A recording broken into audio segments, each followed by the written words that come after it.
with innovative solutions. With innovative solutions that combine the best in technology and deep functional expertise. They enable seamless onboarding, name screening, and fight financial crime through anti-money laundering and know your customer measures, and in essence, make the world a safer place, a world that we are now increasingly becoming more active in. So money laundering in Pakistan is a pervasive problem. We've been listening to us getting off the gray list, etc. Financial crimes related to narcotics trafficking, terrorism, smuggling, tax evasion, and corruption remain significant challenges in Pakistan.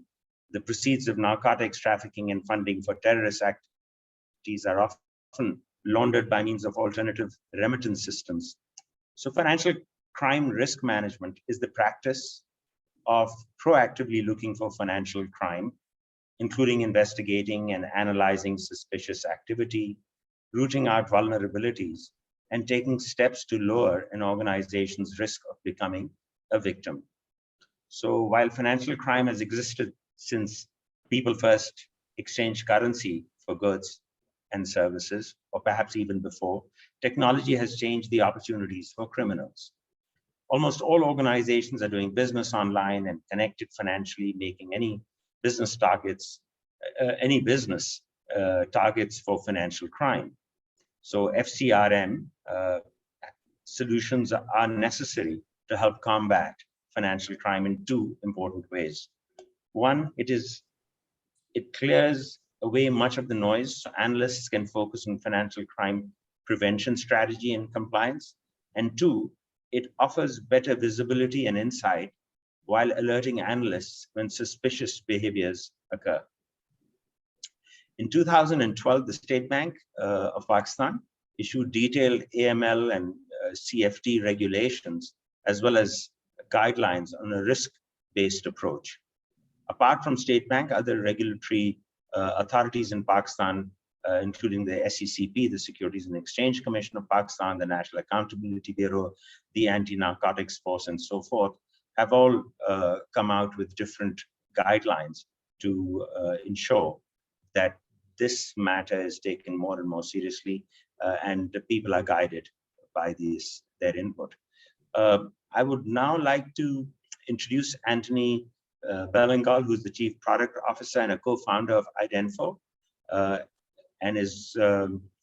Anthony is a professional financial crime expert and solutions architect. He carries SME knowledge in the anti-money laundering domain.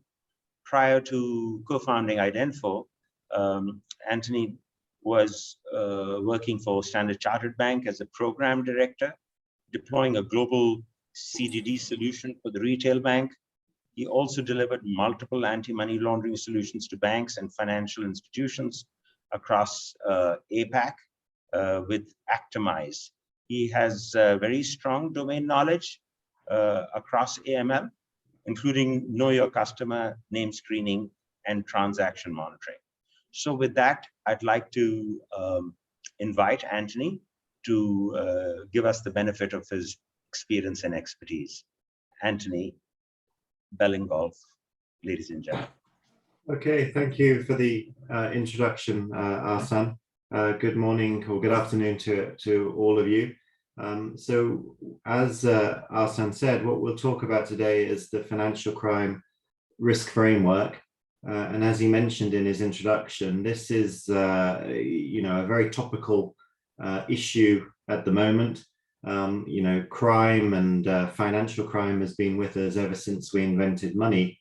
But with globalization, with new technology, digital technology, of course, everyone is connected with everyone else, and any business will offer a shop window through the internet or through apps, and there is a constant need to verify both customers and transactions in order to try and ensure that the money that's changing hands is clean and there's not some criminal source behind it. And this requirement to look at these transactions and customers is being set by regulators, both internationally and on a national level as well.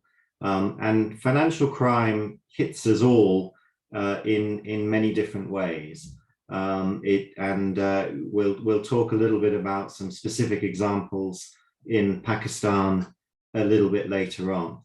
But you know what I would want you to understand is that crime in whatever form it has huge social consequences. You know, activities like smuggling or human trafficking or injection into the financial system of illegal gambling or drug abuse, you know, has real social consequence for millions of people. So the activities that we'll describe today are you know, need to be combated by effective anti-money laundering tools and technologies. So we'll describe the framework today. We'll describe some of the activities that we need to look at, and we'll also, most importantly, describe some of the solutions to these problems as well. And of course, if this you know, is of good interest to you, you know, please do contact Idenfo in Pakistan for more information about it. So what I'll do is I'll start sharing my screen now, and you can hopefully see the slide demonstration. So I'm going to stop my video, and we'll start showing this. Okay, so this is a very complicated slide. I'm not going to go into this too much detail, but the cover of this, the coverage of this webinar will basically cover all of the activities which we're going to describe in this slide.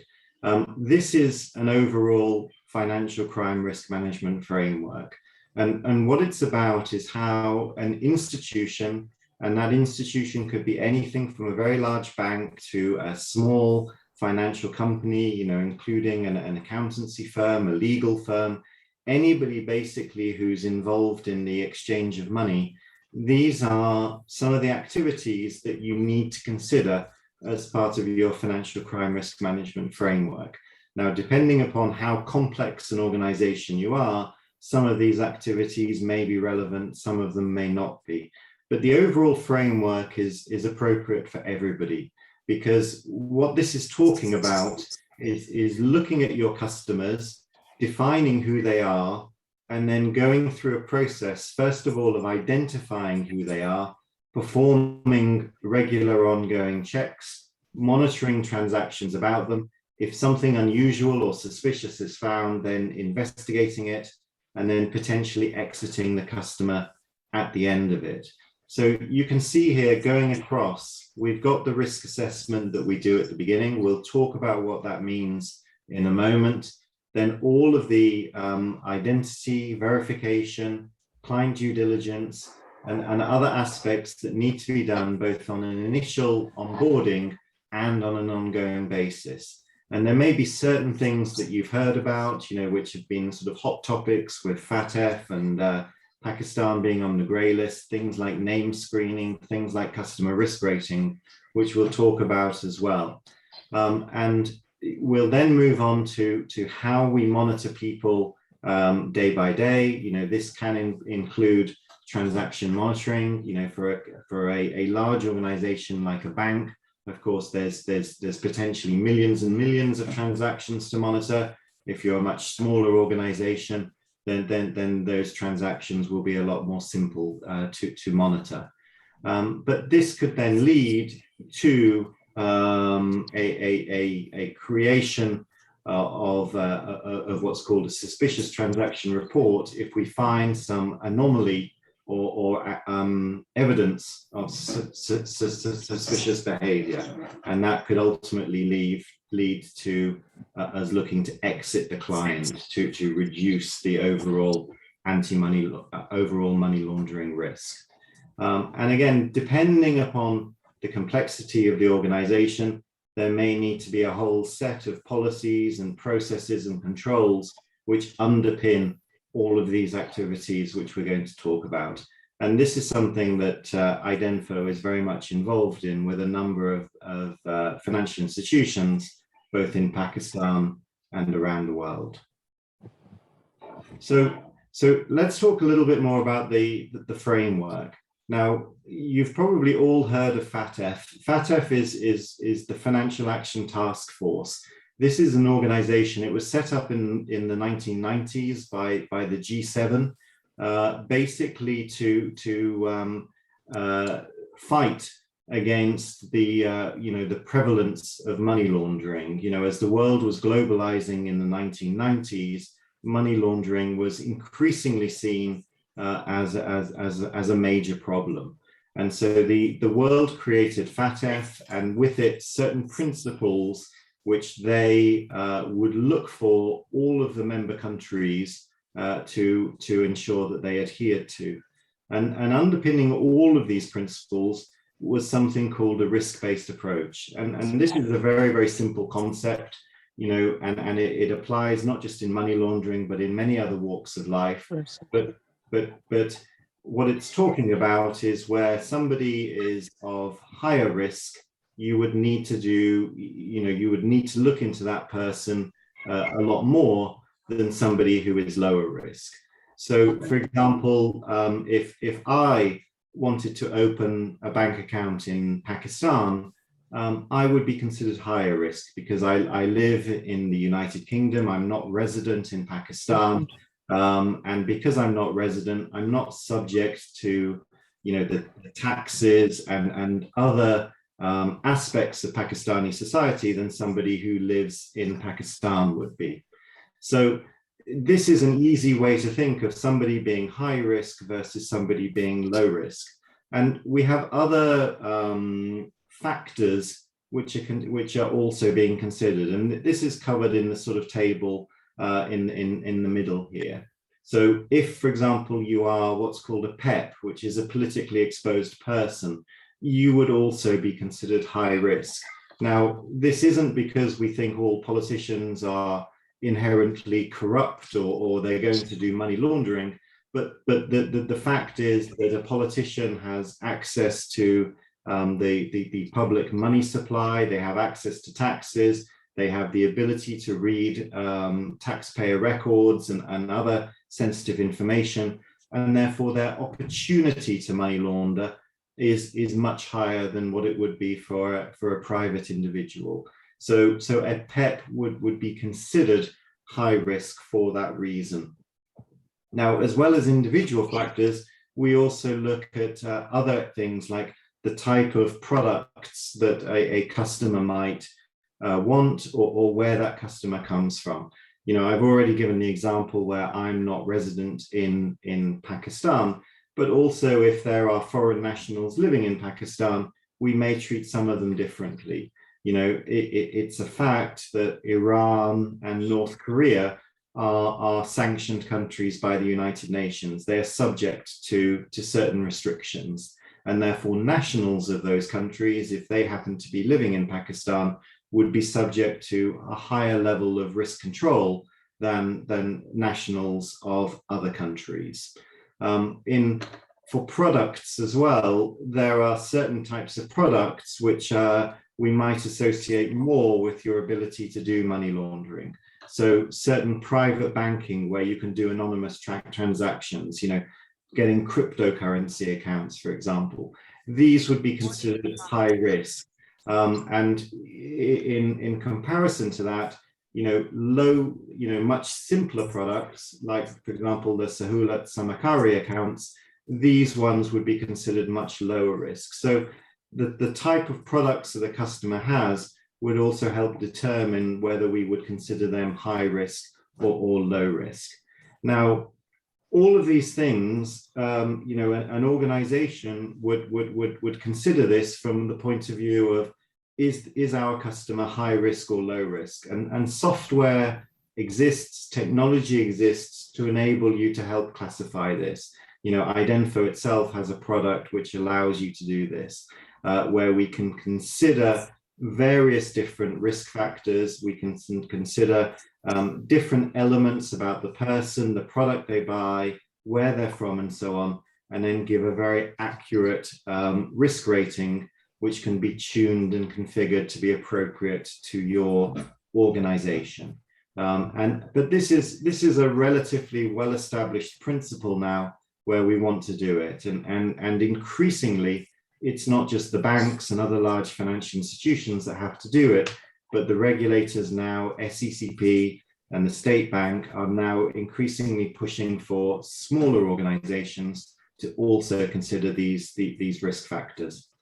Okay, now I'm going to just pass over to my colleague Humayun now, who's going to talk a little bit more about Pakistan-specific risk factors. So Humayun, please. Hi, everyone. Just to talk briefly on the increasingly on the various scenarios which have been rising in Pakistan, my observation. One commonly these days, what I've observed is, for example, game shows. These days, there have been increasingly a lot of bogus game shows where people have been winning and declaring income that they won significant amount through a game show. This is one observation. And then another factor point I would raise is, for example, I'm sure all of you have observed there are shops open in elite areas and they're empty for a long time. So there's more probability that they're not earning any revenue or anything, but at the end of every month, they're able to declare that they're earning around revenue from, let's say if I talk about a salon, let's say, they're not having any customers. But at the end of every month, when an audit or anything is taking place, they're able to declare that they have customers from, let's say, hairdressing services. And mainly reason is because they're operating cash basis. So that's another factor. Then increasingly concentration accounts have been are quite a high risk in banks due to the large volume of transaction taking place. Customer identification has been a really big challenge over here. I'll also talk about shell companies and trust companies as well, and charity organization as well. This has increasingly been, my observation is it has weak governance and controls around them, which is why money laundering has increasingly been increasing. And then I would also raise another point regarding consultants. Regarding consultants, so a lot of people, regarding consultants, so increasingly, yes, people have been able to derive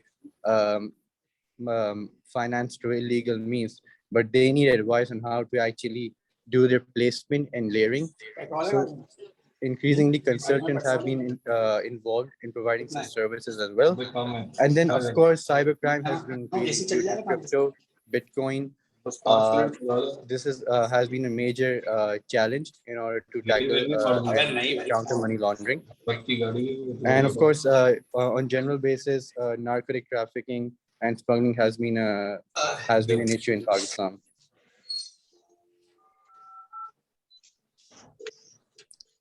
So yeah, these are some examples which I have observed throughout the years now in Pakistan. Okay, thank you very much, Humayun. So let's move on to the next slide. So now what we're coming on to is the different aspects of the risk management framework.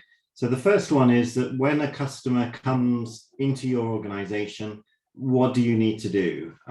So of course, the basic principles these days is that you have to identify them and you have to verify them. Now, if we think about it, you know, especially because of COVID, especially because of the way technology is today, a lot of that identity verification is done away from the sort of the face-to-face manner in which it's been done, you know, for a very long time before. You know, gone are the days where a customer might walk into a bank branch or go into a shop. These days, you're more likely to buy things online or bank remotely. So this means that the way of establishing identity has had to change as well. Now, what this typically means is that for an individual or for a business who's being onboarded into an organization, you need to collect certain information about it. Now, in Pakistan, of course, you've got a well-established identity card, called NADRA, where typically an individual will be asked to provide their CNIC number, and this could be biometrically authenticated against a central register. But on top of that, because of the fact that you're not seeing the customer face to face, there may be some other checks which are also required. And typically around the world, what this means is that we need to do some kind of facial comparison or liveness detection to check that the person is who they say they are. And we'll talk a little bit about these solutions in a moment. But what you can see on this slide is that for any customer, for any company, sorry, you need to have a customer identification program as part of your overall AML process. So this requires identifying, verifying the customer, and then storing the records as well. So a bank would typically be required to maintain storage of all of these records for at least 7 years after the customer has closed their account. So there are many requirements around this from a regulatory point of view. Okay, so let me now talk about, let me now bring in Afan, who's going to talk a little bit about the processes that we have to solve these particular aspects. Right, thank you, Anthony. So, like as Anthony was talking about that CIP, Customer Identification Program, and yes, we are in the digital world. There's a huge digital transition, and in fact, for the financial institution and even for the non-FIs, what happens is that there is a proper digital onboarding journey. But in the back end, the processes are usually manual.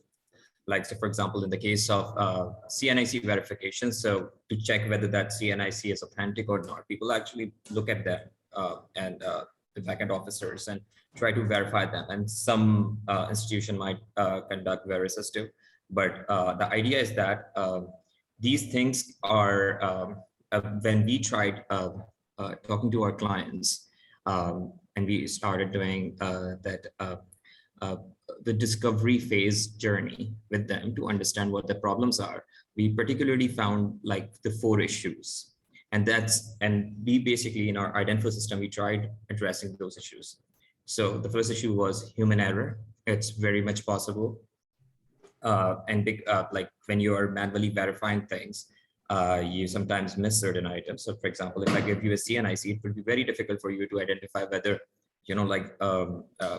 whether the distance between the name field on a typical Pakistani CNIC and like maybe the expiry date is X amount, X number, right? It's very difficult to eyeball that and identify that. So that human error, so spoofing and like frauds happen in that case too. It's very slow process. Obviously, there has to be compliance officer and verifying all those things, and of course inefficient. The second problem, and that's like a lot of people have a lot of companies are actually working on, and a lot of companies, a lot of our clients and are identifying is about the rising operational expenses, like because of these manual processes, be it like ID verification, and then later things like video KYC. Like that the companies do to verify their customers, there is a huge operational expenditure there, because in that case, so I can talk about a particular case here. For example, in the asset management companies, as per the regulations before, there are 2 options. One is to do video KYC, in which you can have a face-to-face conversation. A compliance officer can have a face-to-face conversation with their customer. The other option is to do liveness and facial comparison. And there is a huge difference in terms of operational expenses between these 2 operations, right? Because in the former case, you actually, there has to be a compliance officer sitting there interviewing them, and then there has to be a call center set up. Then you have to store all the information, the liveness and facial comparison. It's all automatic. So you save all those costs substantially, more than probably 60-70% as per our estimates. And then there are scalability problems. For example, if your organization wants to go to another country, you want to operate in another country, if you go to UAE, you actually will have to hire people in the UAE to do that kind of assessment on the CNICs, because people from Pakistan might not be really well aware of how to do ID verification governance there. So this is another problem in terms of scalability, inefficient data governance and manual reporting. So in that case, there's I think that like we all are aware of the problem of data governance and manual reporting. I think Humayun also pointed out that. In other words, so the idea is simply that we are not proactive when it comes to reporting to the auditors about our operations. So like this is another problem when it comes to identity verification. So you keep checking the logs and then you manually record them on papers, and then you assign them and then you share them. So it's not digital. The last problem is the potential employee fraud. Some employees involved, if you are involving human, there's a huge chance of, human fraud, because to err is human. So now let's talk about the solutions we have come up with to address all of these problems. The first part was optical character recognition. That's OCR. So basically, the idea of OCR is to scan the CNIC, and it basically reads your name and other information of your government ID card. So in Identify, what we do is that we basically scan government issue cards, read that information, and populate them on your onboarding form. And we also at the same time check whether it's authentic or not using some multidimensional assessment. So what we do is that we basically go to each of these data points and dimensions. Imagine that's a diagram, this entire CNIC, and there are multiple data points there. So we check them. There are about 22 points that we check at the moment, and we identify whether this document is authentic or not. So this is our proprietary technology that we're doing. Then there is facial comparison. We have multiple deep learning based models that in fact surpass human ability by almost 2%. So we have tested that, and we also did some secondary research. On the basis, we find out that there is when we compare these models, and when I define model, it's a typical AI model. I can give you basic definition of it. In a model, there are some input-based assumptions. Then you do some processing on those assumptions probabilistically, and then there is an output. So that's how you need to understand model. We can go into a technical if there is any question, but like right now, if you understand it like that. So it actually, the deep learning based models surpass human recognition. The last time the research happened was about the humans recognize about like 97.25% of the faces, while the deep learning based models were about 99%. So that's why it's good. So the governance right, the accuracy is right. So facial comparison we do. Then we have liveness verification. Again, they're deep learning based models. I have written the same content here for a reason, because we are basically in liveness, we are checking the motion as well as trying to recognize whether the person is live using some randomized models. And I'll just show it to you in the next slide. It's very interesting. Now, the idea is that, AI keeps happening.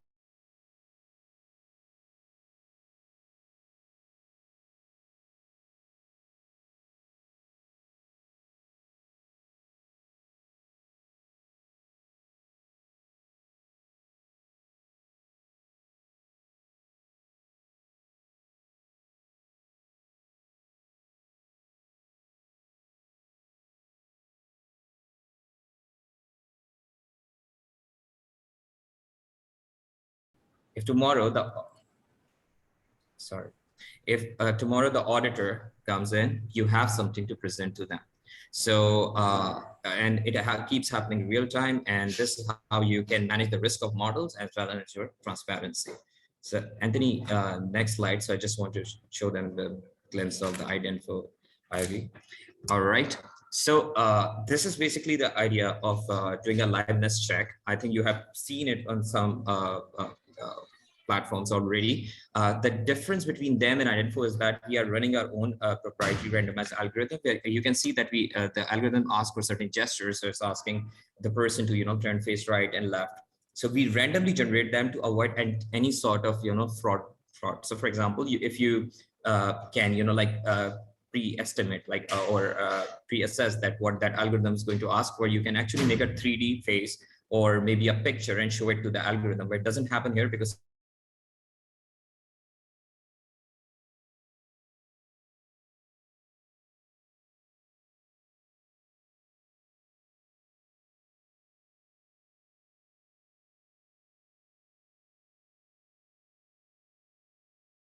is basically understanding your customers better and performing checks upon them so that you are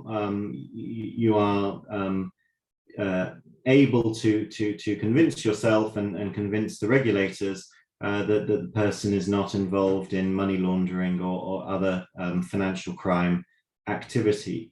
Now, client due diligence, FATF, require this to be done right at the beginning when you establish business relations. So just when you need to perform the identity and verification that we've just talked about, you would also need to perform CDD.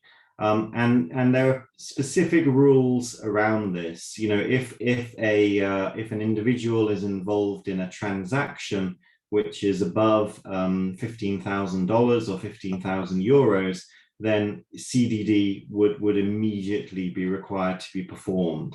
Or more generically, whenever a new customer is starting a relationship with you, or when there is a suspicion of money laundering.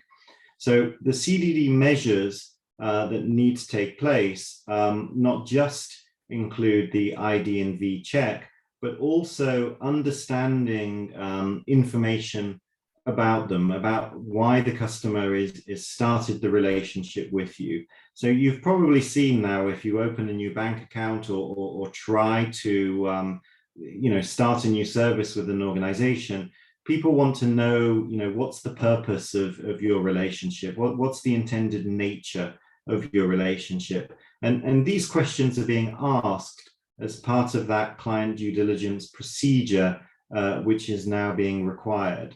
And for any organization, any financial institution, the typical things that need to be looked at for client due diligence are shown towards the bottom of the page. We would want to know where the client is based, what country, what geography they are in. And these, of course, all affect the risk-based approach that we talked about a little bit earlier on. Also, what type of business or what type of employment they're in. So this is an interesting one. Somebody like me, for example, I was introduced earlier as a business owner, which of course I am. That makes me somewhat more higher risk than someone who is an employee. The reason for that is I have access to my company's business account. The opportunity for me to move money between my personal account and my business account is obviously there, whereas for a typical employee, they would not have access to their company's business account. So asking questions about whether someone is self-employed or employed, but in a director role, this is something which is important as well. Also, what people are interested in is things like beneficial ownership. Any organization now, a lot of them will have shareholders. They could be private companies, they could be public companies, but different shareholders could be based in different countries around the world. So in Identifo, for example, the shares are held not just by the managers of the company, but by various individuals who are based in different locations around the world.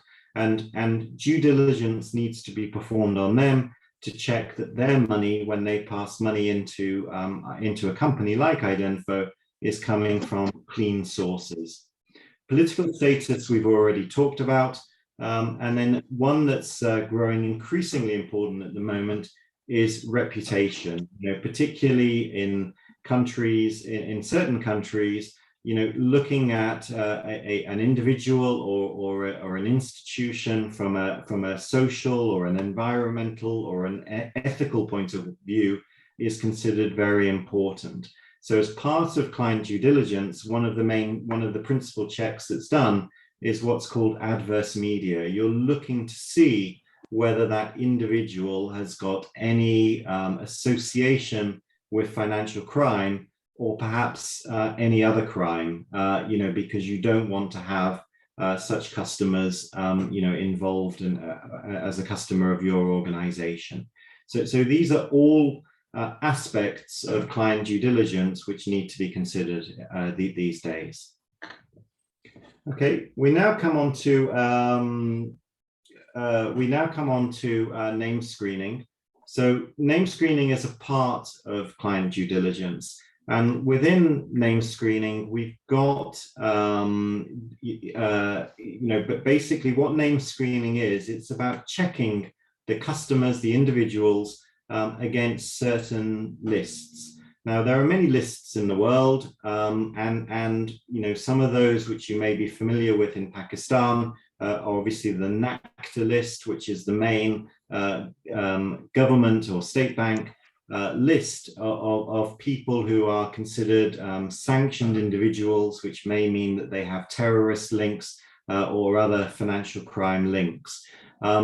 And on top of that, every country in the world has its own set of lists. The United Nations has one, the European Union, the United States, the United Kingdom, every country has its own list. So depending upon whether your organization is just focused purely in Pakistan or whether it has a global nature to it as well, more or less lists need to be screened against.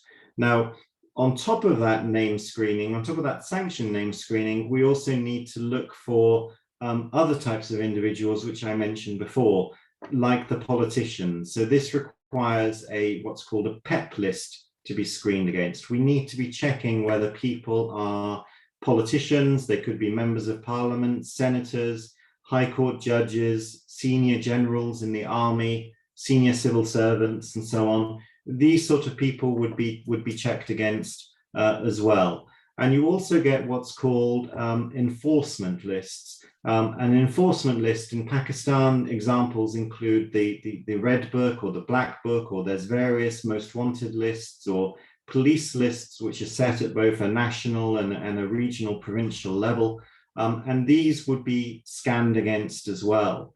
So for a typical financial institution in Pakistan, you would be screening against a combination of these sanction, PEP, and enforcement lists, and also checking things like the adverse media that I mentioned before, the kind of the reputational damage that could potentially occur. Now, as well as that customer screening, there also needs to be payment screening. Now, this payment screening is typically for banks or for money remittance services. But if, for example, you're involved in allowing money to be sent from Pakistan abroad or from abroad into Pakistan, then that wire transaction would also need to be screened against the sanction lists that I've just mentioned. And if a transaction includes originator or beneficiary information, which corresponds with someone on that list, then that transaction would be blocked and it would need to be investigated. And this is something which is now being done around the world for all major international banks, and increasingly for smaller money exchange bureaus. They are now increasingly being under scrutiny in countries like Pakistan, and also needing to apply the same level of measures. Now, with the screening, in order for us to be able to screen properly, we need to have certain data in order to do it. And this is why the identity verification and the CDD that I mentioned earlier is so important, because it's not just an end in itself, but it also gives us the data that we need to check these individuals against these lists. So having the customer's full name, having their date of birth, their nationality, their gender, their CNIC number, and so on, allows us to perform this name screening in a very optimal way. And this name screening needs to be done on a very, very continual basis. I might be onboarded into a bank in January, and at that point I'm clean. But maybe in February or March, I'm added onto the NACTA list. Now, there should be an alert which appears against me within the next day. So for that reason, daily Delta list screening needs to be performed as well. So name screening is very critical. There's a very strong regulatory requirement behind it, and these are some of the points to bear in mind. Now, we'll talk a little bit about some of the solutions to these problems now. Afan, please. Yeah. So again, like in the case of name screening, when we were building our technology, the thing we again started with the customer experience research, and we try to understand the compliance issues. So one of the problems that is happening across the world, we have found that people are maintaining and managing these lists manually. And so that they face a lot of problems in terms of, again, data governance and management. So like in the first problem is, again, comes to like the issues with data quality. So manual data management and generation raises concerns regarding data integrity. Like there are unknowns that we sometimes miss, and then updation, like how quickly you update. So imagine that if someone is being added to, it's reported on this social media or adverse media right now, like how quickly you react. And this is the race, and this is how we need to, we basically need to work on our reactive abilities in terms of updating our screening list. And so that was one of the problems. The other is the same I've already discussed, is about rising operation expenses. There are scalability problems, how many lists you can do. So just imagine that, like if you're an international organization, there are a lot of countries out there. So how will you maintain and how many people will you employ to, manually do data punching for you of all these individuals? So it's again a huge problem, right? So for example, if someone, let's consider the case of a Russian digital account, an RDA, someone is, like some Pakistani living in maybe Greece or somewhere else. And again, so do you have all the list and all the activities going on there? It's rare, it's difficult to do it manually. And then we have other problems in terms of inefficiency. So now it comes to when it comes to a data governance part, right? Because since you're maintaining the list, you also need to check its integrity. So the difficulty and cost for manual testers to actually become experts in all type of data scenarios can result in human error, and therefore the organizations like both FIs, non-FIs may fall behind their competitors or being late to hand over information to auditors. So that's another problem, right? All in financial institutions are being audited by CCB, SBP, and at times they are not able to produce the right documents they need in terms of that. So like we came up with this very, very brilliant solution, and it's very unique. So there are 4 parts to it. One is automaton. So it's basically an automated and ongoing prescribed and a PEP list gathering a process. So Anthony's already talked about PEPs. So what happens is that like there are certain lists, there are multiple sanction lists we work on. So we need to divide this into 2 parts. One is a sanction list, and then there are other sorts of lists. For the sanction list, there is an automated tool we have, and it crawls to the web every single day and tries to check whether there is a new addition, subtraction, updation in that list, and it fetches that and add it to our main core engine that controls all sorts of name screening for all the clients. So that's automaton. Then we have wisdom, and that's a very interesting part, and that will completely address this problem of updation. And that's Identify Wisdom is basically an AI bot that crawls through the entire web to fetch information regarding PEPs, relatives and close associates, and adverse media. If there are adverse media results against some individuals, it fetches them at the same time. So the people who work in the compliance team know that there are two different processes. When they check name screening, and then they actually go to Google manually, and they have a set of keywords, and they like make a query using those keywords.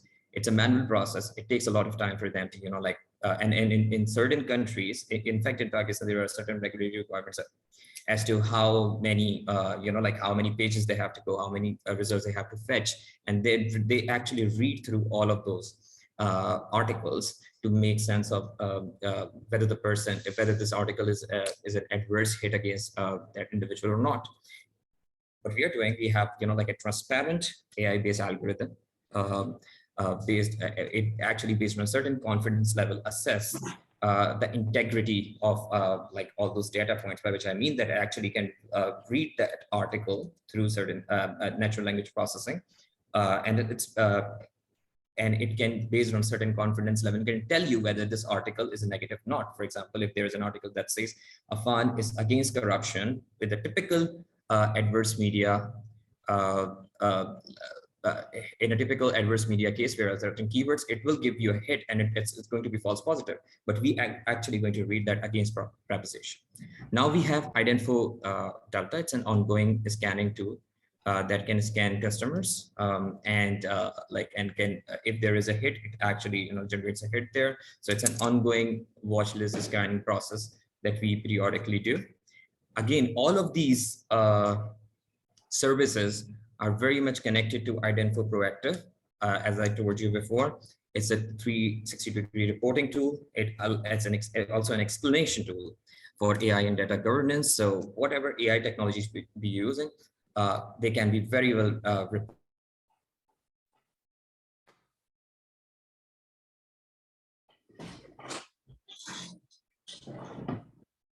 please.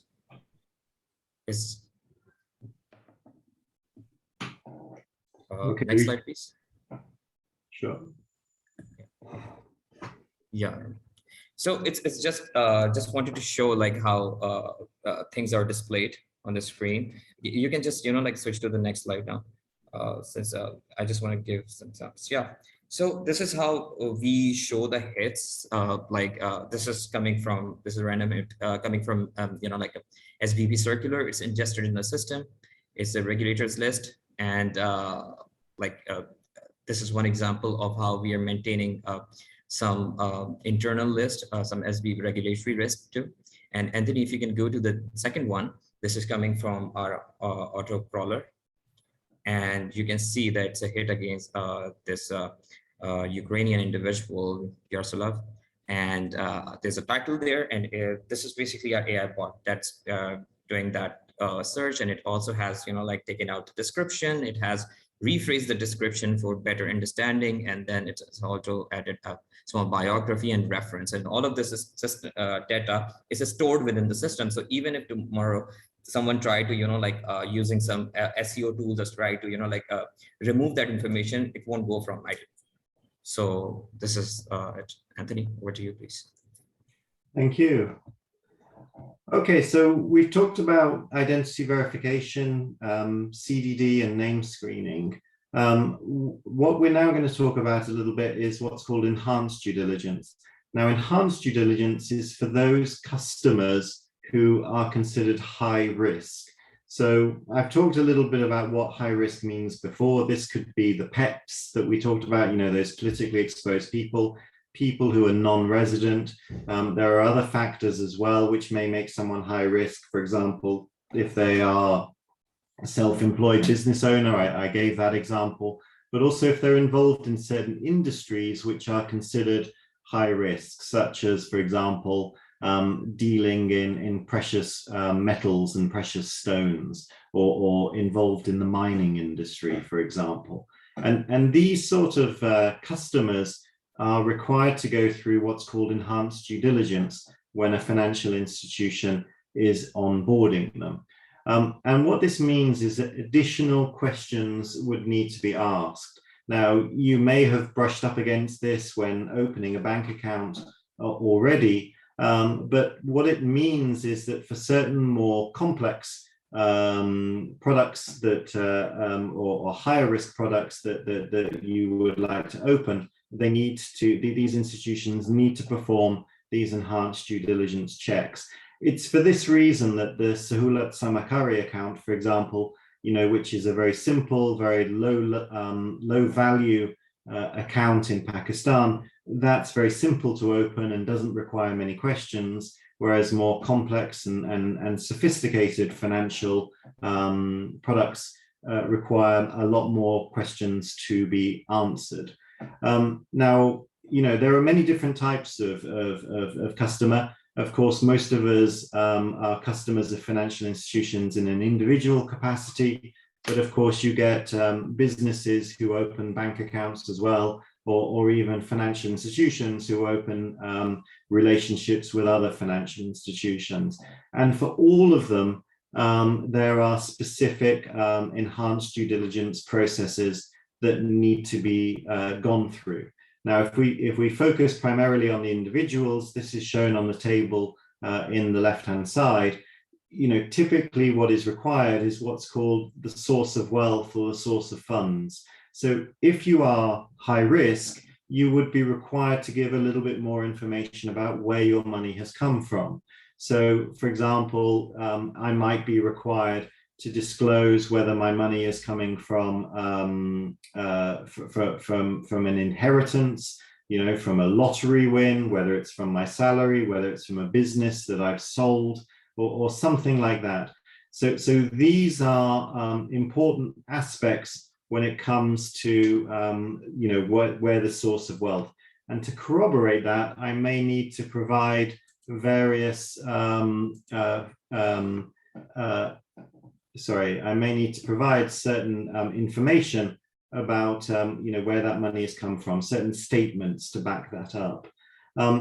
Also, if I've been identified as a PEP, there may be certain questions I need to be asked. What level of influence do I have as a politician?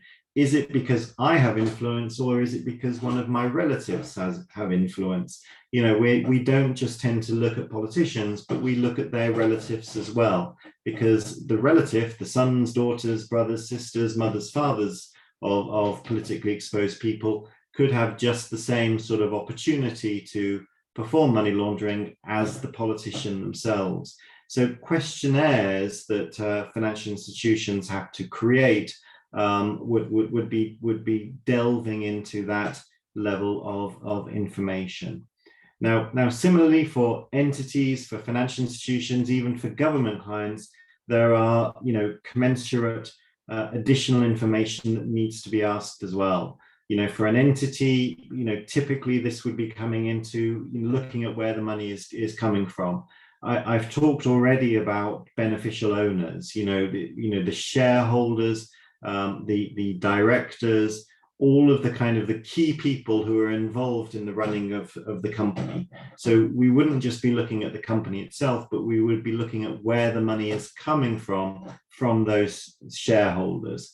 And depending upon the the rigor and the compliance requirements, a lot more information may be required as well, such as who are the customers of this company, which companies, which countries is this company trading with.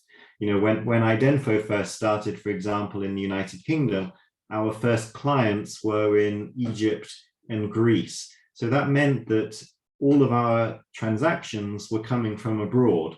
Now that's quite unusual for a small business, but we needed to disclose that to our bank so that our bank were well aware of the type of transactions, the nature of the company that we were, just to make sure that they wouldn't then ask questions about where this money is coming from in future. And so these are the sort of reasons why financial institutions are really beginning to ask questions like this. Okay, now, as well as enhanced CDD, there is ongoing CDD as well. It's not enough these days just to simply onboard someone and then forget about them and then just assume that they're going to be okay. I've given the example already where I could be on a name, when I'm onboarded in January, I could be clean, but in February or March I could be on a name screening list.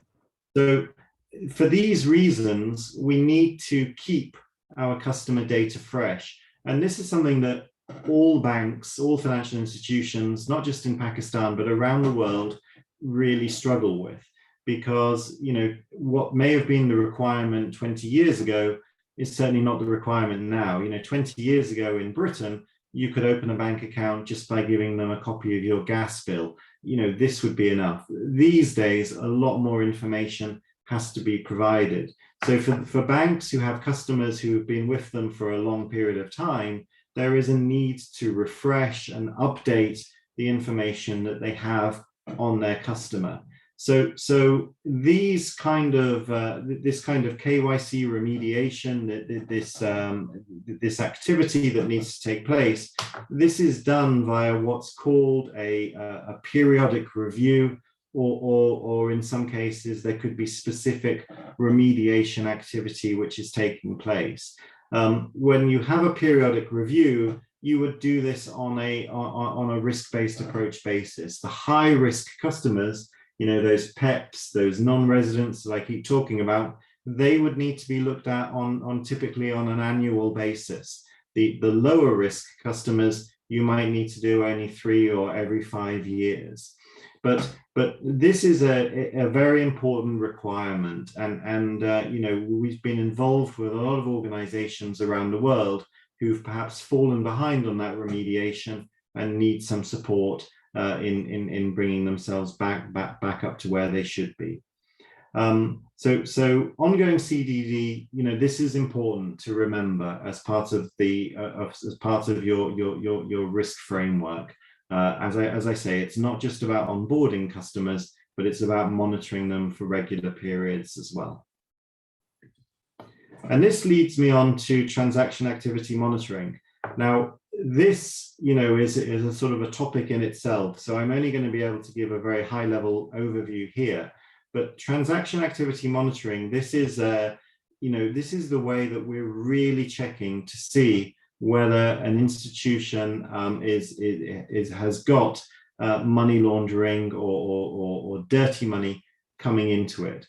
Now, just to take a step back, you know, money laundering is basically where you've got dirty money, you know, criminal money, which is coming into the financial institution. Now, why is dirty money coming in? You know, we can think of a criminal, you know, gaining you know, rewards through trade in drugs or gambling or human trafficking or other nefarious activities. They may receive cash or other monies for that, and of course they will want to spend that money on certain things.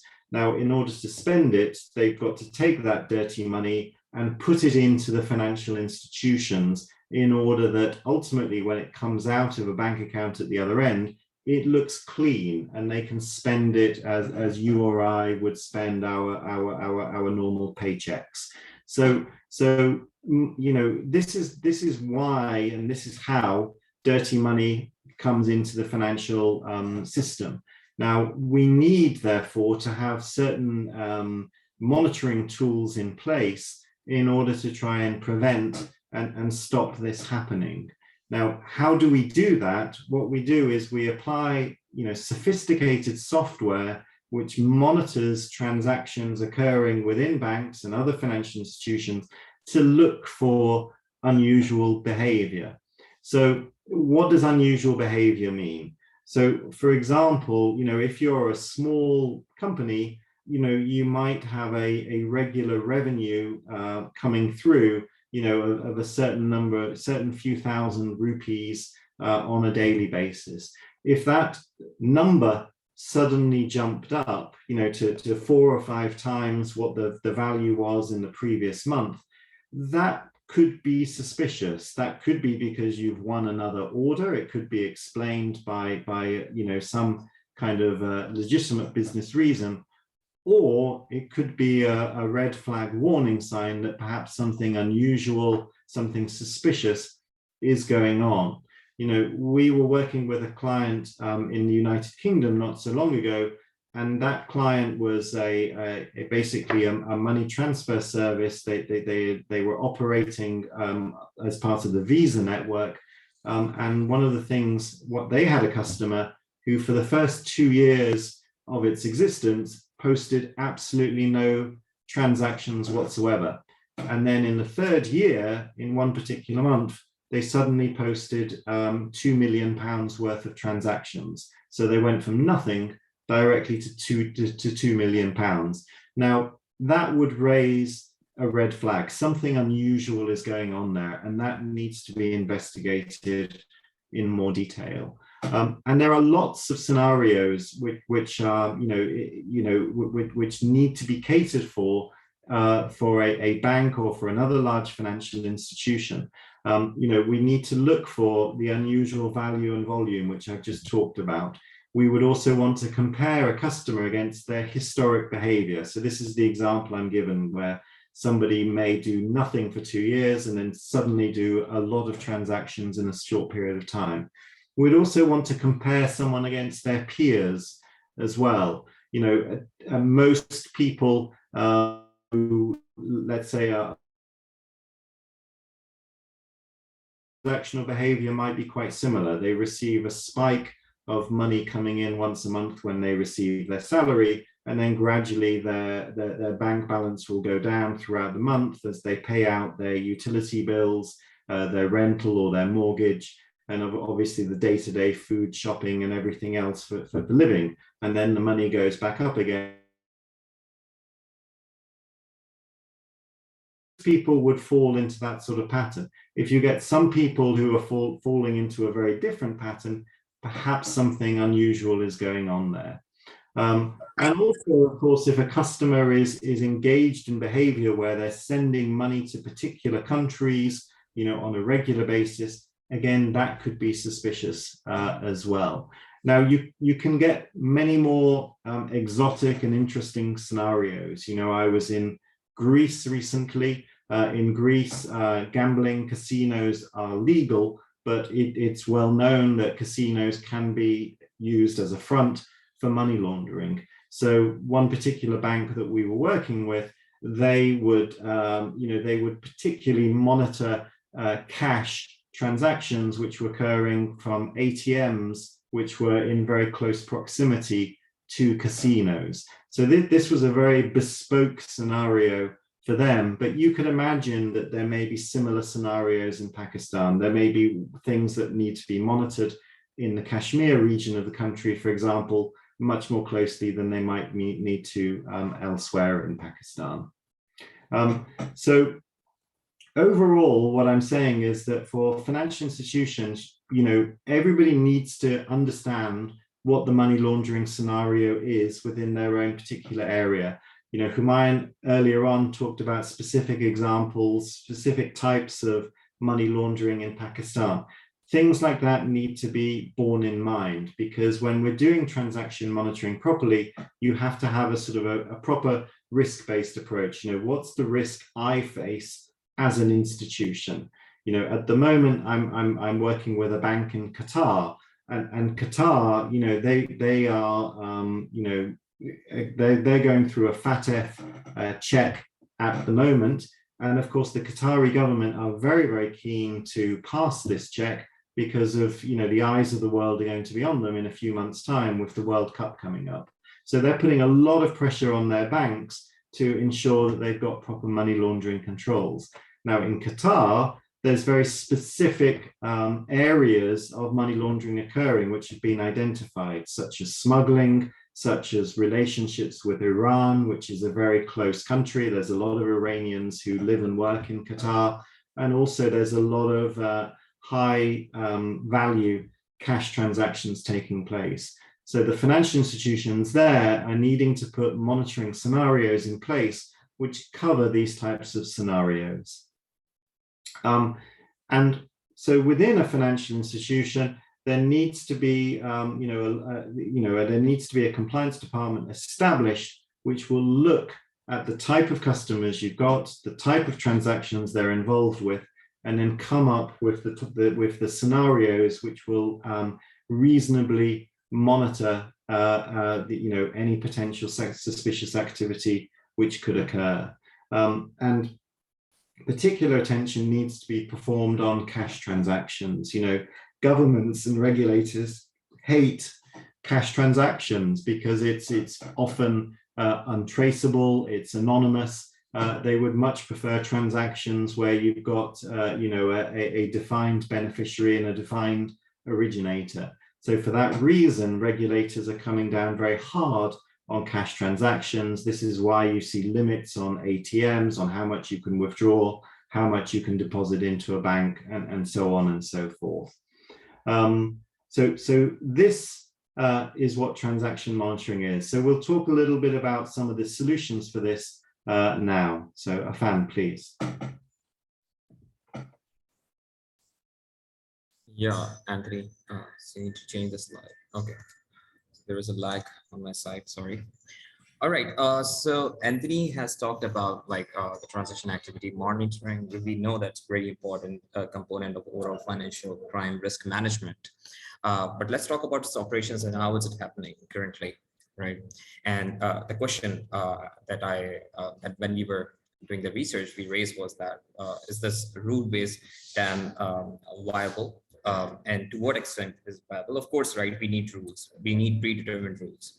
But what happens is that we end up having an excess of false positives, and it's a very common problem. And that's why a lot of consultants are called to, come and reduce the number of false positives, because the remediation of these false positives result in a huge cost, operational cost of the compliance department. Then there is another problem with that, and that we realize that it's not just about increasing the cost of remediating those false positives. When you are doing that, you actually sometimes end up missing the true positives, because there are a lot of false positives against alerts, and the compliance team doesn't get time to focus on the real cases, and it also happens. The third problem we identified was that anything that's outside of those rules, those predetermined rules, is missed, basically, right? So if there are about 40 rules that we are checking the transaction against, if anything is outside that, if there is any other variable, any other scenario that we couldn't predetermine, will be missed. Now, the last problem, and was that there is an inefficient assignment of cases to compliance officers. So we found that this was also the problem, that there are certain cases certain compliance officers handle better than others. So but it was not really happening in that sense. So and now Anthony, can you press the button again so that arrow comes? Yeah, thank you. All right, so we have a solution for that. Anthony's already talked about peer clusters. It's very important, right, to reduce the numbers of false positives, because you're actually able to categorize people in certain sets, and you see where, and the way of categorization is basically you say that, okay, make the community of these people and see what their behavior is like. And if one of them goes out of that circle or community, then we say, okay, there's a problem with that. And we do it very intelligently through, again, our some AI solution. Then the second part, and how we are in doing so, we actually end up reducing the number of false positives. And I'll show you the screen shortly about that. And in that sense, you can also address the second problems, that your compliance team can actually focus on certain right cases. Now, the second one, and it's very important, that's something that we've been working on, and that's our unsupervised machine learning models. So the idea is that using these models, these machine learning models, we are able to detect unusual anomalies. And the reason is that if something is even outside, and that we have run certain experiments, if something is outside the rule-based universe, we are able to identify these variables. And this is in typical computer scientific language called anomaly detection. And we have built our proprietary models to test it out, which are, again, very much connected to Identify Proactive. It can be reported, very transparent. So this is something we are doing. The third part is, and this is how we are addressing the last point, it's through Identify AI pairing. So not only we try to apply AI to the alerts We also check how operations can be efficient. And one way to make them efficient in this particular context is to assign the case to the most relevant compliance officer. And we basically try to, since this entire thing is being monitored, we're trying to read the history of those compliance officers and the kind of cases they have dealt with. And on that basis, we do the pairing. And again, this is very transparent, explainable, and auditable. You can basically release the reports in real time through Idinfo Proactive. So AI governance and data governance are the cardinal part of this entire technology. So Anthony, if you can go to the next slide, I'll be able to show one more, please. Yeah, so this is basically a dashboard here. As you can probably see that there are like, there were total alerts that we gave, there were 100. And after running our model on these alerts based on certain rules, and we were able to reduce them, like the false positives by 80%. Based on certain ideas like peer grouping and other things. So it's if your transaction monitoring rule-based technology is very, configurations are very loose, you will end up generating a lot of false positives. But at the same time, you also don't want to miss true positives. So in that case, instead of, like you hire 7 different people to, like do this kind of reduction, false positive reduction and remediation for you, what we do is that we run certain technologies and give you a report, a very transparent report. And then if you go to the next slide, then you can actually go to each alert and see what kind of severity it has and with what confidence, because when we talk about AI, we always talk about stochastic models and probabilistic models. And you can see that there is a certain confidence assigned to that. And it depends upon the risk appetite of the organizations, how they want to handle that confidence. It has to be configurable. Then the screen is showing you what that alert was and who was the sender, who was and what kind of violation. It was an alert for initially when the configurations were loose. Then we ran our smart filter on that, and we were able to say that, okay, we have checked against certain rules, certain AI-based rules, and we have identified that this is actually a false positive. And then and we did that, and just to have an automatic workflow, because again, it depends upon the risk appetite of the company, where usually banks want to have, like a maker checker workflow. So you can simply auto pair it with the right person for their final approval. So we do that. As you can see that Ali Tahir is a person, he has, he's saying that, so the system mapped this particular alert to him. Anthony, I think the last one, I believe. Yeah, and the most important part of this entire activity is that using some technologies, we are maintaining the alert history. It's an activity timeline. Whatever has happened on that alert, it's something that is exportable, it's being reported, so that there is no black box involved in this entire activity. There is no, nothing, you are not blind here. It's a transparent white box AI-based system. Thank you, Anthony. Thank you. Okay, thanks, Stefan.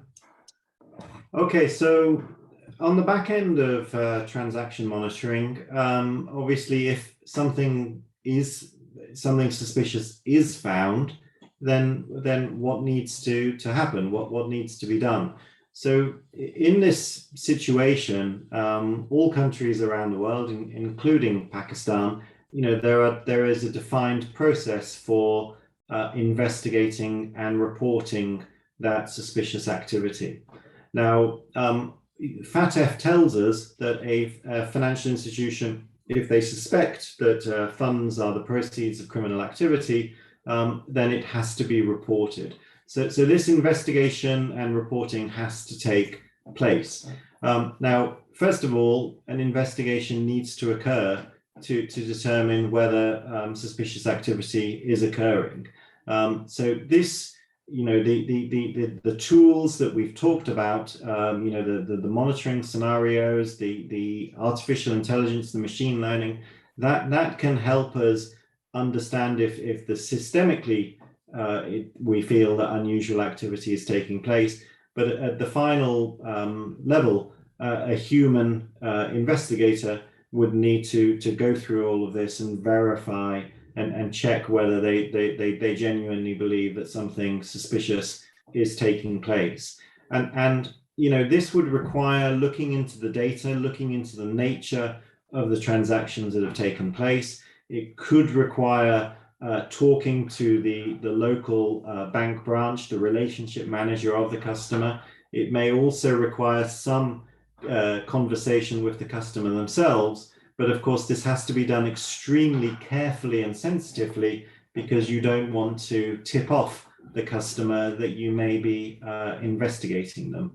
And once this data capture is done, you know, further transactional analysis would take place. You know, there are certain red flags which can point towards money laundering occurring. Often this could be, for example, round dollar amounts. You know, somebody who sends, let's say, 100,000 rupees every time rather than sort of 78,421 rupees. You know, there could be a level of suspicion in the nature of the transactions that they're sending. Also, you know, rapid movement of funds. So, for example, if I were to receive money from abroad, and then I were to rapidly spend that money or transfer it to other people, this sort of analysis, when it's uncovered, could point to sort of a red, you know, another suspicious red flag. And all of this will lead to a conclusion. You know, can what's going on be reasonably explained? And then this would all need to be documented. And you know, it could involve other aspects of the financial institution. You know, is it related to fraud? Is it related to a very sensitive customer who could be a PEP?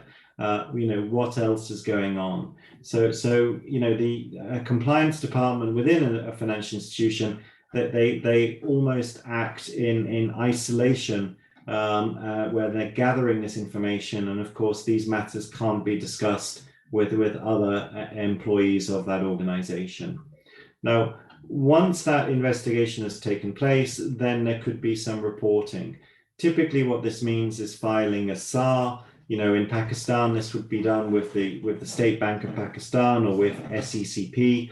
And a SAR, you know, must be filed within a very timely manner. And this would include all of the evidence which has been gathered by the financial institution.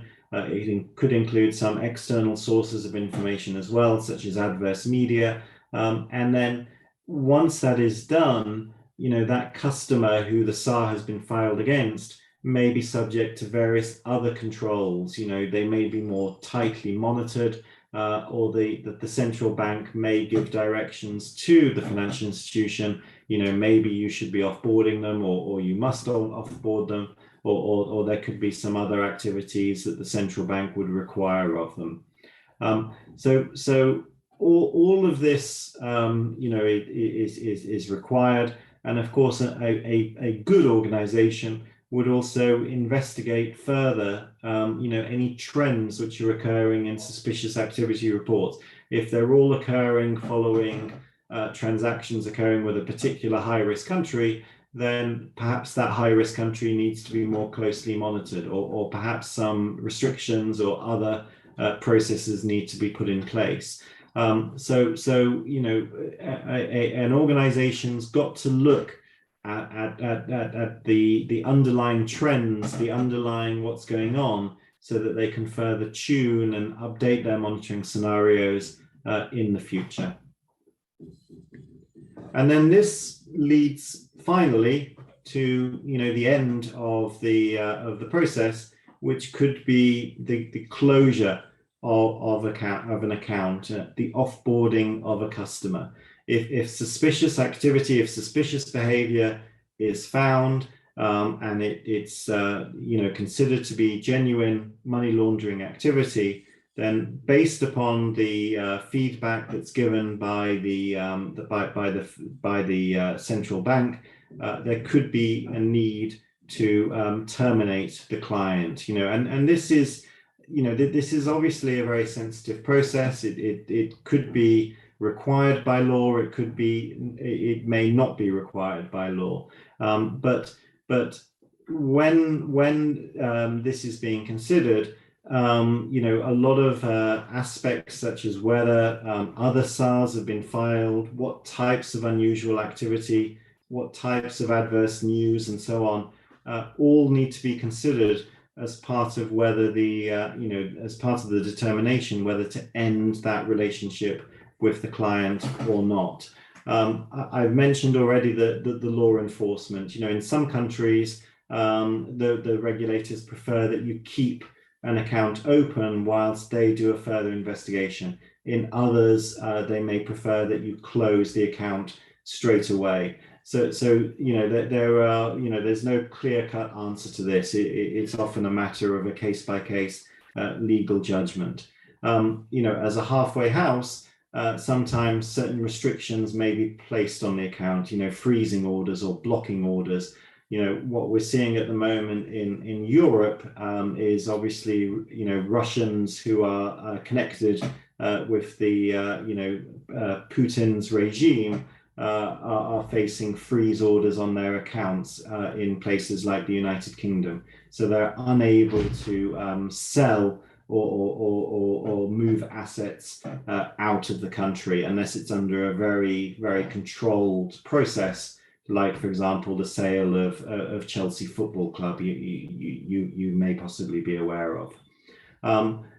As I mentioned, anti-money laundering, it could be connected with fraud, so other divisions within a bank or another financial institution may need to be spoken to as well. And then that feedback loop, which I was talking a little bit about on the last slide, that would go in. We now have a customer who is considered suspicious. They should be added to a blacklist. So they should be screened against in the same way that other people who are on those sanction and PEP lists that I talked about a little bit earlier on. And of course, that client, because a SAR has been filed against them, they would now be considered higher risk as well. So this, this is actually the concluding slide. This is the last main bit I wanted to talk about.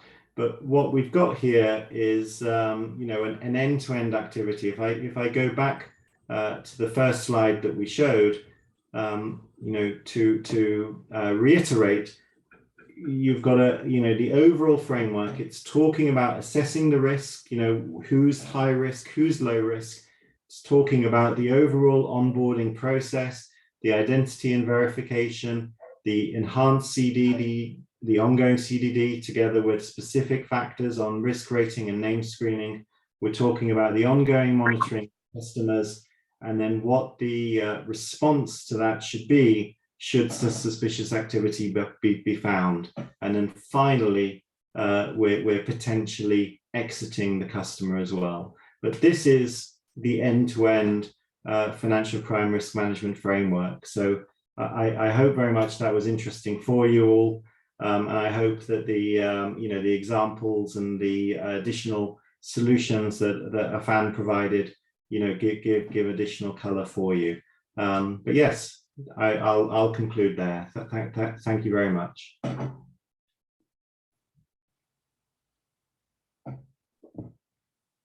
Thank you so much. I think we'll just take a 5-minute break, and if anyone has any questions, please put them down in the chat, and in 5 minutes we'll start to answer your questions as well. So, thank you.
I think we've got a few questions already. Maybe we can begin to answer them.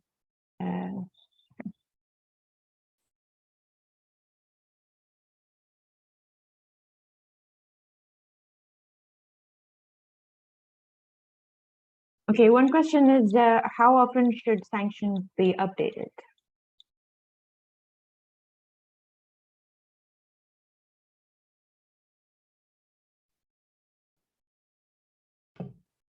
So sanctions should be updated on a daily basis, basically, because you know the sanction lists themselves can be updated at any time. You know, there was a flurry of activity which occurred earlier this year following Russia's invasion of the Ukraine, and a lot of the main global lists were therefore updated with a lot of you know, individuals. And if these sanction checks are not performed on a regular basis, then there could be people who are you know, have relationships who should not be. So you know, the advice these days is to ensure that Delta screening is occurring on a daily basis. And most vendors, you know, including ourselves, would support that requirement. Great, wonderful. And there's another question. What are your observations with difficulty regarding PEPs and I suppose identifying and keeping the list updated? And that's one question. So PEPs are a lot harder than sanctions because, you know, whereas sanction lists are clearly defined and, you know, there is a, you know, they're maintained and updated by public organizations. Nobody really maintains a you know, an exhaustive list of PEPs. You know, different people have had a go at trying to do this, but it's a much more you know, complicated and a bit more nebulous thing to do. And this is because, you know, a definition of who is a PEP you know, varies from country to country, from organization to organization. You know, with PEP, as I said, stands for politically exposed person. It's a person who has influence within a country. Now, who is that? Who are they? We can probably all agree that the prime minister and ministers and politicians should be, but what about civil servants? At what level does a civil servant stop being a person of influence? What about, you know, somebody in the army? Perhaps the general or the people at the top should be, but perhaps the lower ranks should not be. The same for regional politicians. We can perhaps agree a national politician should be there. What about a politician in a provincial assembly like Sindh? Or what about the mayor of Karachi? Or what about a councillor within a particular part of Karachi? You know, should they be on the list? Now, you know, each institution might have its own approach for dealing with it, each country. So, you know, for a company like ours, which looks to compile these PEP lists, we look to follow whatever the regulatory advice is within a particular country. But it becomes difficult because for more junior politicians, for more junior civil servants, finding accurate information about them could be challenging. We might know their name, but we might not know their CNIC, or we might not know their date of birth. So performing accurate matching becomes more and more difficult. So, you know, my advice generally is to, first of all, get a good definition of what a PEP is. And in my mind, this is people of influence. So national politicians, senior civil servants, high court judges, generals, leaders of state-owned enterprises. And also, you know, it's important to try and source good data about them so that we know at least one thing more other than their name, you know, perhaps their date of birth or CNIC as well. This would then enable sort of proper PEP matching and identification to take place. Thank you. That's very comprehensive. And perhaps from a tech perspective as well, Afan, if you'd like to add anything, do Are there any challenges that you face? Yeah. So I think as Anthony said that, and in like in a short sentence, if I can define the problem statement, the problem is that the data is out there to some extent for PEPs, but it's unstructured. So like usually in the case of our tuning, the name is screening tuning, people usually rely on the parameters like, as Anthony said, identification number and other things like. In this case, in the PEPs, like we need to work on other variables like maybe father's name, maybe their geography. Maybe we need to see what those variables are. We need to identify what those variables are by reading through certain articles that are out there and on the public databases. So it's the challenge of basically structuring the unstructured data that is available on the internet. And for these, you need intelligent solutions. That I feel is a huge technological challenge, which everyone needs to work on. Yeah. Great, thank you. There's another question which is in two parts. So it says, are non-financial institutions also held responsible for AML, CFT, apart from banks? And also, what are the regulatory bodies that actually produce these policies and check non-financial institutions? So, I mean, yes, increasingly non-financial institutions are coming under regulatory scrutiny. You know, we're typically seeing, for example, you know, smaller organizations which deal with matters like legal companies or accounting companies, or even employers who are hiring a number of employees. They would be required to perform some verification checks on their employees as well. So that there's a whole industry around background screening, which needs to be performed these days as well, which non-financial institutions need to be aware of. Now, obviously, as a non-financial institution, some of the things that I've talked about today, like transaction monitoring, wouldn't apply. But the customer checks, the identity and verification, and some of the customer due diligence checks could well still apply. So it's important, I think, for any organization to be very well aware of what regulations you know they have within their own market, and to research that. But from a general level, I would say yes, you know, non-financial institutions are increasingly being looked at. As far as the regulators go, you know, the State Bank of Pakistan and SECP are the organizations who primarily look at financial institutions in Pakistan. The non-financial institutions, I'm afraid that's beyond my level of knowledge. Perhaps someone else may be able to answer that one, or we'll be able to. Anthony, I'll add 3 points to it. First thing is, where generally the directors of your company, they should be screened for almost everything that Anthony and Afan has spoken about. Second is any shareholder in your company. Imagine in your company, somebody invests, which the money is coming from illegal sources. It can put the entire company in trouble. So these are from a shareholder and director's point of view, the banks will not open account for your company if they are not screened properly. And SECP requires you to do these things.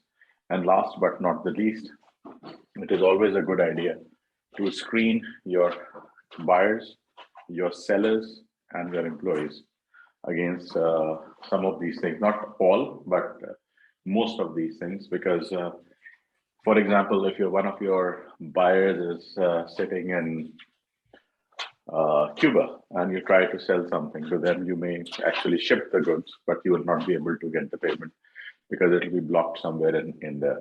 So there are multiple areas where the non-banking financial institutions and non-financial institutions must do these screenings to keep themselves safe. Thanks. Thank you. Thank you for those comments. One more question. So the question goes, can we perform EDD or CDD from primary sources and from different web portals or search engines? And what if we find an old crime committed by an individual or a customer, which is irrelevant to the financial system? What is the approach then? And should we check them with KYC? Sorry. So, to take the first bit first, CDD or EDD, of course, you would want to use primary sources. EDD, as a reminder, it's the enhanced due diligence. We're looking at things like source of wealth, source of funds. So we would want to corroborate what it is the customer is saying based on the primary information that they're able to supply, bank statements, financial statements, and so on and so forth. Now, on top of that, we would also, look to augment that with web searches. This is the kind of adverse media checks that I was talking about before. Now, traditionally, this was done through Google searches. That's not, Google is obviously an amazing tool, but really the search should be, a little bit more targeted than that. And software solutions exist, like the one that that Afan was talking about earlier, where you can use AI to do a much more targeted search, where you're checking certain keywords against the individual, which may be associated with financial crime. So a combination of those primary sources plus the public searching is always the appropriate way to do proper enhanced due diligence checks. Now, with regarding the old crimes, which may be considered irrelevant, this is a very difficult question and to answer, because it really depends on the risk approach, risk appetite of the individual institution, the company as well. I'll tell you a story. Recently I was talking with someone who had been at Goldman Sachs in London, and they were not just looking at financial crime records of prospective customers, but they also looked at certain criminal activity which they considered to be beyond the pale. So a particular customer had been involved in a rape case, for example, or a child abuse case. They would not onboard that customer because they didn't want to have the reputational connection with that customer. Now that's a very sensitive matter, and other organizations may not take the same approach, particularly if the person has already been sentenced, found guilty, and come out of jail. So I can't give a specific answer to that. It's really a matter for the judgment of the individual compliance officer, and this is something to be discussed with regulators as well. My attitude may be different from other people's attitude on that point. Great. Just one last question. Someone is asking, can we receive the slides after the presentation? After the presentation is over?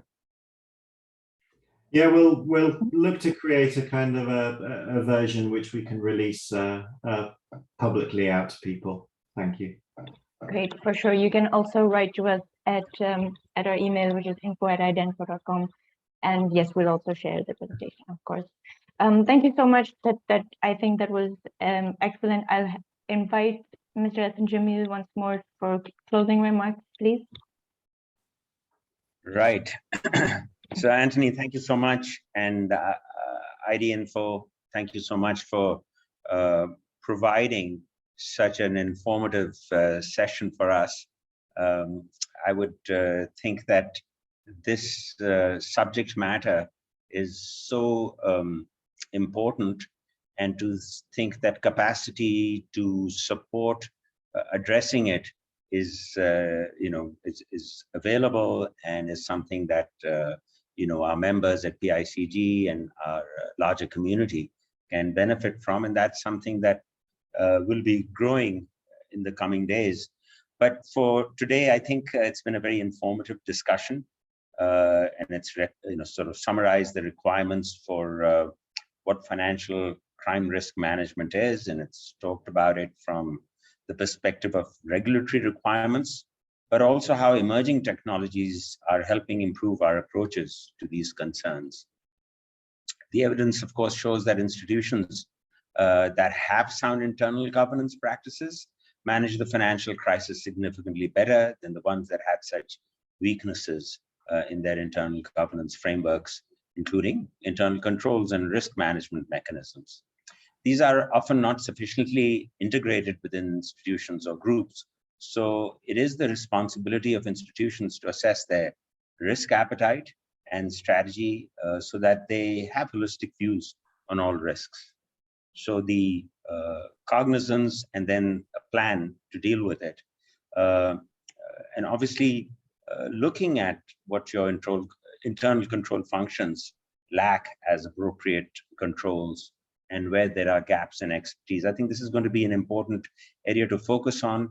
And when focus goes there, solutions come to the fore.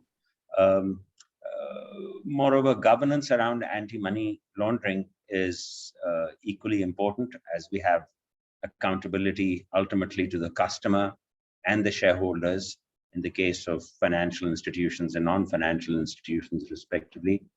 I think I'd like to close by saying that a lot of what we're talking about here is looking at business risk, which is also what governance looks at. And what governance tends to do is to reduce and manage risk and mitigate risk by keeping that focus.